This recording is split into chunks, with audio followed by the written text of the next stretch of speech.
Hey everyone, this is Kenny Coins with Marathon Money. Make every second count. I'm actually with a friend of mine from like high school. Um, he calls himself the franchise magnet. Been in the military. Um, what you used to be? What United States Marine? Am I correct? So I'm in what's called the U.S. Merchant Marine. Okay. It's a little different than the Marine Corps. I went to a school called the United States Merchant Marine Academy. Um, and essentially, what we learn to do there is work on ships in more of like a civilian capacity. Our motto, though, is in peace and war. So those ships get activated during like a wartime effort. So we commissioned into the U.S. Navy out of school as well. So right now, I'm actually on United States Navy orders out here in Norfolk, Virginia. But my passion and what I love doing is helping people understand franchising and what's possible for them in the world of business through franchising. Yeah, man. So I always want to know what these franchise like people like you that do and how does it really work and how everything gets set up. Yeah. So, So because that's an investment in itself. You know what I mean? so we help two main types of clients, and um, really just depends on where you're at in life. But they're two very different folks. Okay. So the first person is somebody that maybe hates their job or knows that they can make way more money in a business setting rather than trading time for money in their job. And so they want to start transitioning from being an employee to being a business owner. Like, Robert Kiyosaki, Rich Dad Poor Dad, he's got the cash flow quadrant, right? Yeah, So you've yeah. got the what is it? ESBI, Yep, right? correct. And so we help basically the three, everything but the employees. So in franchising, there's self-employed folks, but it's really not self-employed because you're partnering with the franchise. In this case, we call them the franchisor. They're the overarching entity. And the franchisee is the person that comes alongside and learns from the founder and franchisor on how to execute the model. So self-employed kind of is its own thing. Like that's like the handyman, chucking a truck, kind of going out there and ma and pa style business ownership. But the real folks are the uh, B and the I, if you're looking at the cash flow Yeah. quadrant there. Business owners and investors. So the employee wants to transition to being a business owner. That's the first client. And so what I do, I'm almost like a recruiter in that, like, I work closely with my clients and my people and help them understand what they want out of life, what they want in a business, and align that conversation with opportunities that franchising can potentially solve for them. So, like, I'll share with you my last client. He's going to sign next week with a company in the senior care space. Very It was a up and down roller coaster of a deal because he had an interest in a brand that he uh he was so excited about, really excited for it. He made a ton of money in the tech space. He was a software developer. He worked for I think it was Ford, General Motors rather, back in the day when they were first getting started. And he's made his money. He's got plenty of wealth, but he's looking for something like a little bit more meaningful. Something that, when he puts his head on his pillow at night, like he can really just know that he's contributing to the good that is in the world. Right. And so he immediately had an interest in the senior care space. And it's a pretty popular space in franchising.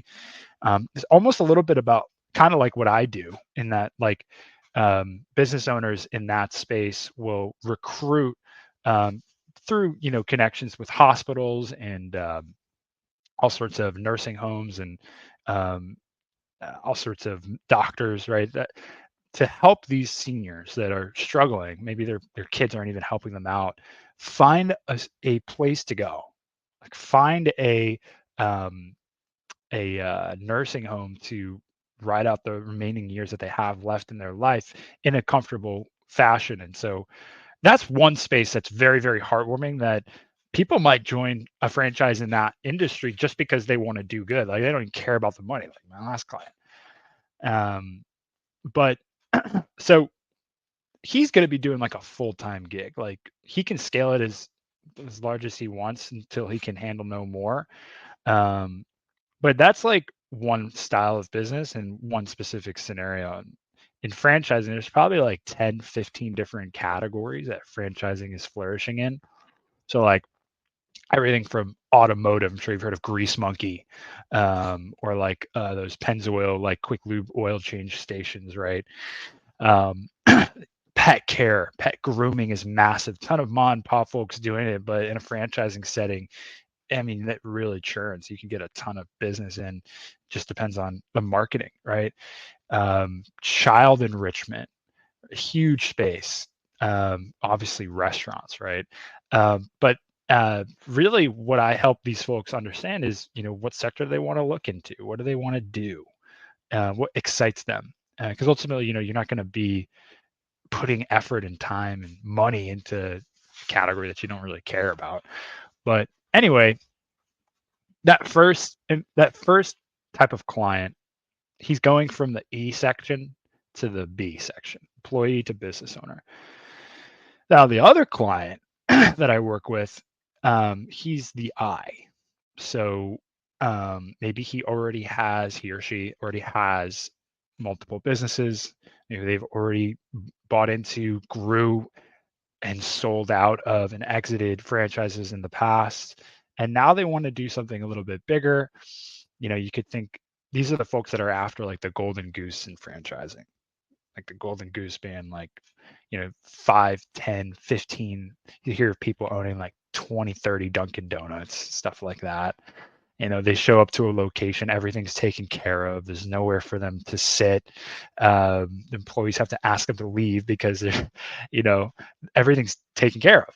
And so they can have multiple locations of that, and it's just a massive, massive wealth generator for them.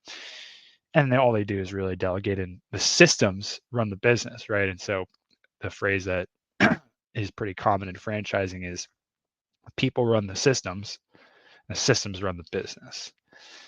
And so yeah, those are the two main folks that I work with. But yeah, it's been a lot of fun. It's been a wild last couple of years learning about all of this, and it's certainly an exciting time in our country because the government's basically throwing money at people to start businesses these days. Anyway. Now, how is the government throwing money at people to start business? That's probably something that I would like to know. Yeah, so the SBA is a huge proponent of franchising, right? This is because you go to a bank. The analogy I like to use is like the farmer, right?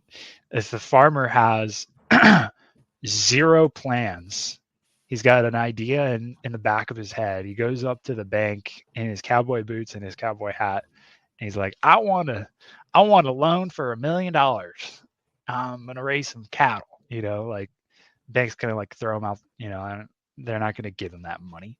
But if you go to the bank with a business plan, you go in confidently, maybe you ditch the cowboy boots and put on, like a suit and pretend like you care, and really show up and show out and make the bank believe that you're going to go out there and make some money. They're going to get every bank wants to throw money at you, right?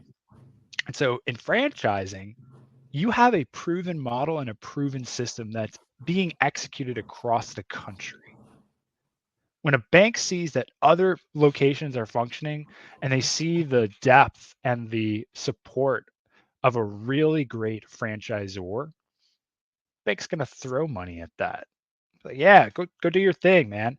And the SBA actually said one of a lot of the brands that I work with, majority of them, and I work with probably like 3 or 4 different brands, everything from the hottest new thing to I work with Great Clips, for example, and the the SBA actually, you can almost like pre-register with the SBA. And so like when these folks go to the bank looking for a loan, the banks are already familiar with these concepts and with these brands. And so long as they meet like certain criteria, you got the money. So you think franchise is the best way to go to like for our starting out entrepreneur? Probably, I mean, there's so much This more, instead of and like it a just regular depends. idea. It just depends. So The I like reason to why I use say that, because there's already a proven model. You already, it's kind of like plug and play, and then you're probably going to learn more and quicker in a franchise business starting out your first business like that than you starting out on your own idea. so the numbers are there. So like 9 out of 10 businesses fail out the gate. It's a pretty low, success rate.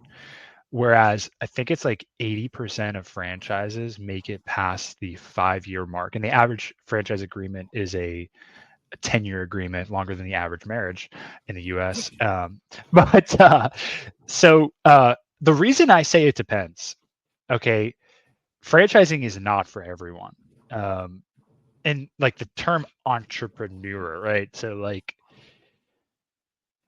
oftentimes entrepreneurs, they would prefer to have to go through the fire and the flames and be truly, built and have their brand and really like it be their thing and their baby.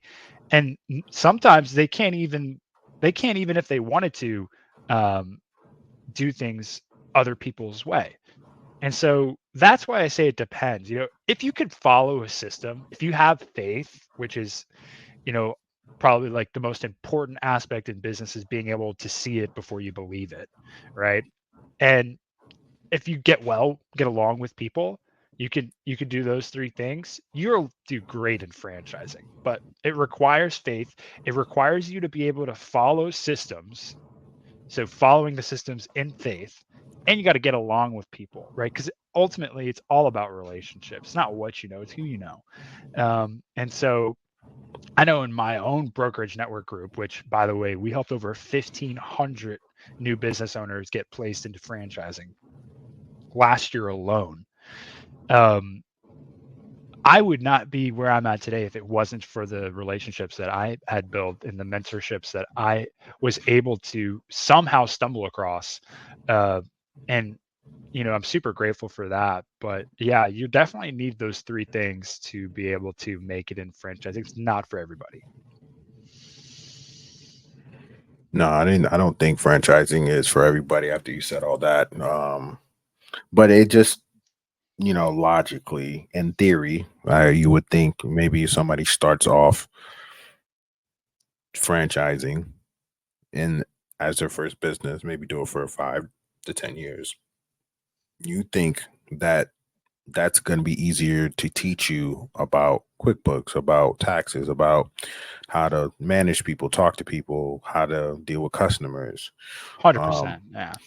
yeah, but then you brought up a good point. If you can't follow a system, or you can't follow a system that's pre-made for you, it's not going to work. And we can bank on, if you got 10 people that files for a franchise, we can bank on about 5 of them not not wanting to know I could do this better.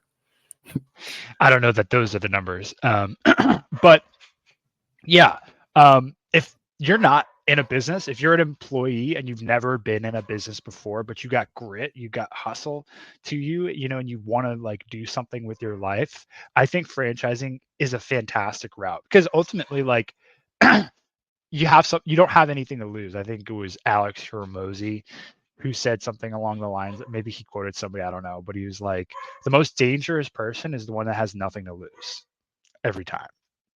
And Of course.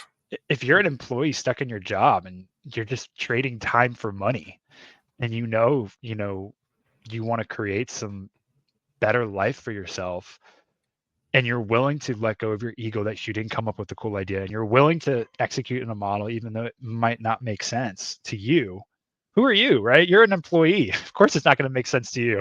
Yeah. And so Yeah, for somebody that's new to business, doesn't know where to start, keeps procrastinating about it. I mean, coming up alongside a great franchisor who they only make money when you make money. They want to see you succeed. If you truly jump all in on that and you go and execute that model, it can reap some amazing, amazing rewards. I mean, the numbers are just astronomical, and and maybe it's a stepping stone. Yeah, maybe you learn what you learn, and then you go do something else on your own. But it's certainly an exciting space. It's definitely the fastest way to scale a business, right? So not only do we help those two clients, the business owner and the investor, but we also take existing businesses and franchise them legally, get everything together, and then the most important part is help them find franchisees and scale across the United States, which is the hard part. Yeah. A lot of these packaging companies will package you and get your game piece on the game board, but then how do you play the game of finding franchisees to grow across the United States and compete on a national stage? That's a different ball game. And fortunately, those packaging companies are not in the business of helping you scale. They just get you legally to become a franchise. Yeah. But yeah, I do have one question. I think that this is probably the most important question. How do you get somebody who's an employee? They don't have too much money, but they want to be a franchisee. How's that going to work for them?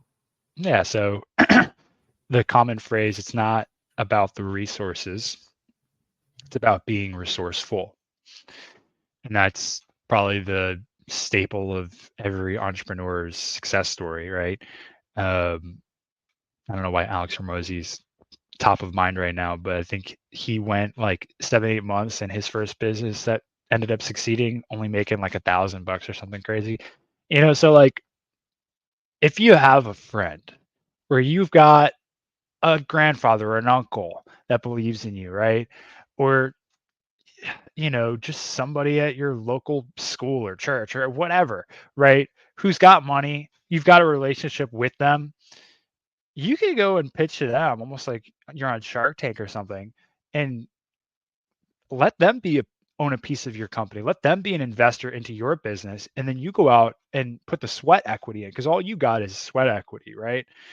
But I would say, for somebody that maybe doesn't have a ton of money, that just knows they want to do something, first off, getting your credit score above 680 is bottom line. Like that's how the world defines trust. Like, I don't trust you if you don't have above a 680 credit score. Like, you're not gonna rent from me. I'm not gonna lease to you my homes if you don't have a 680 credit score or higher.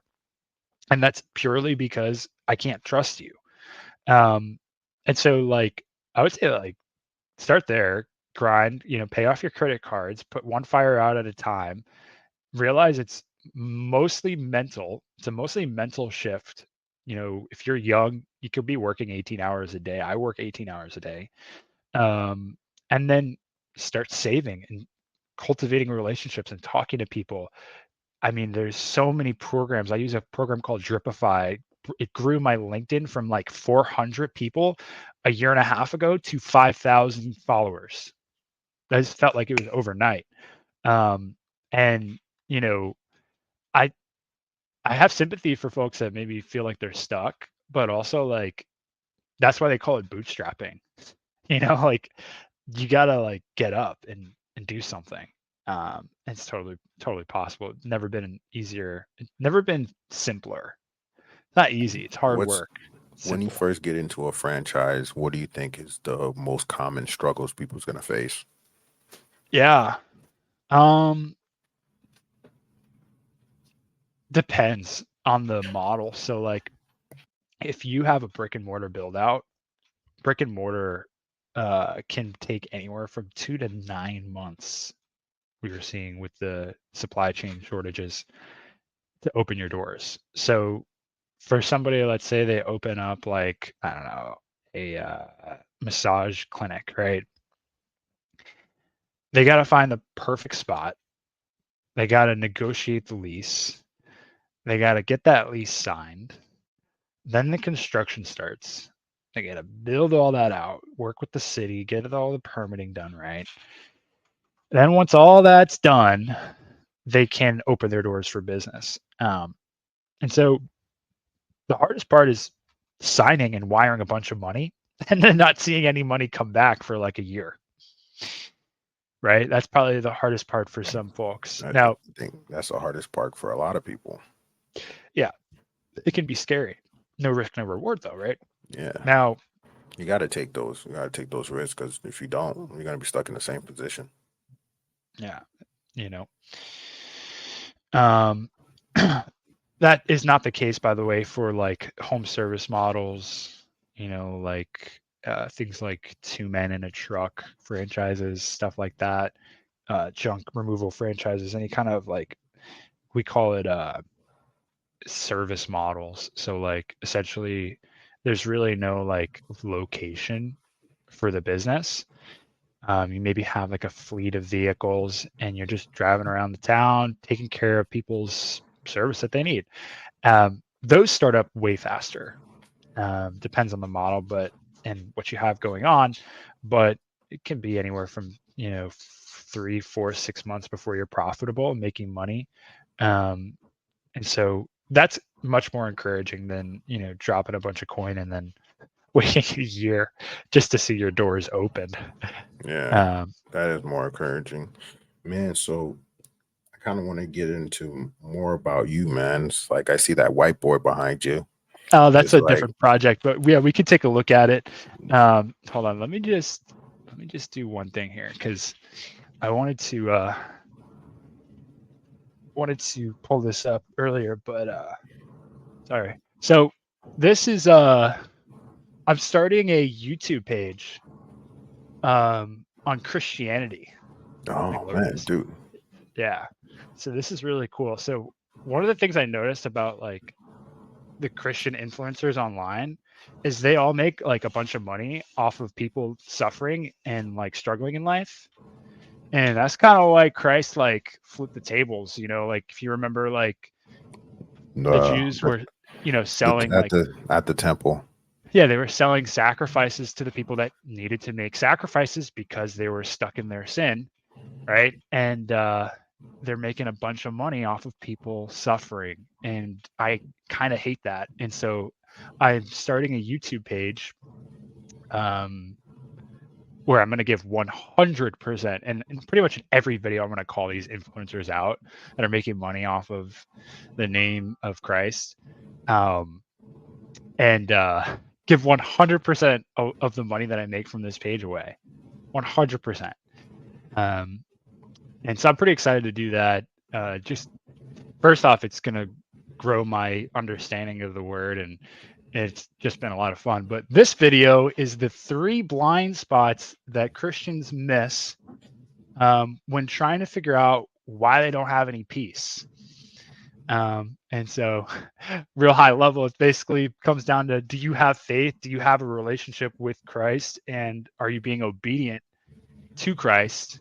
Which is, you won't have a relationship with Christ if you're being disobedient. And It's so, like you're doing like a side quest.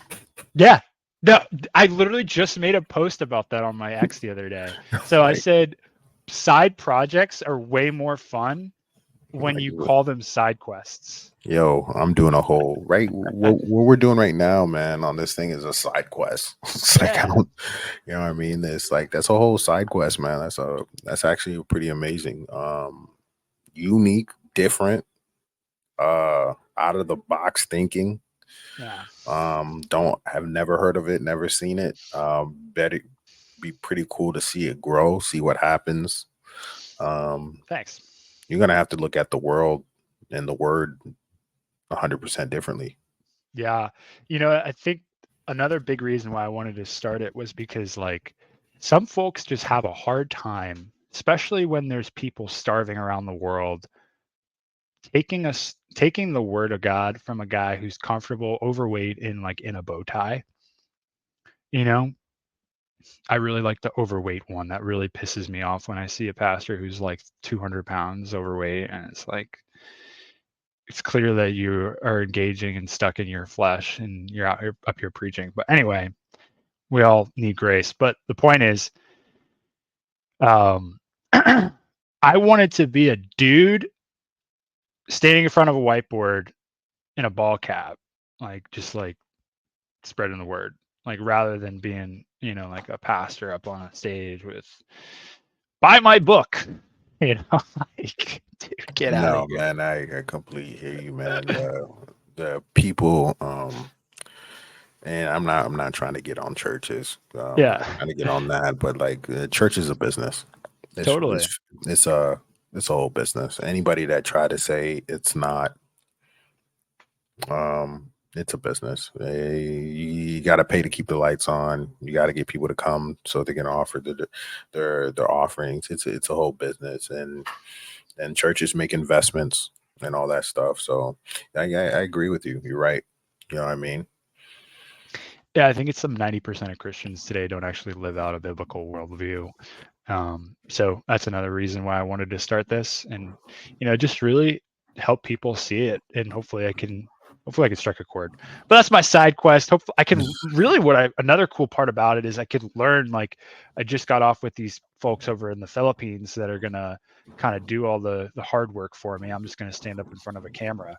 But it'll help me because I'll learn about, like, growing a page to a large number of followers, and then I can kind of hopefully take what I learned from that and utilize it to build a real network for my franchising business, which is just a benefit that I get from doing that. So, but yeah. Man, dude. Oh man, dude. It's been a long time since I've seen you. You're doing great things. Seems like the franchise business is booming for you.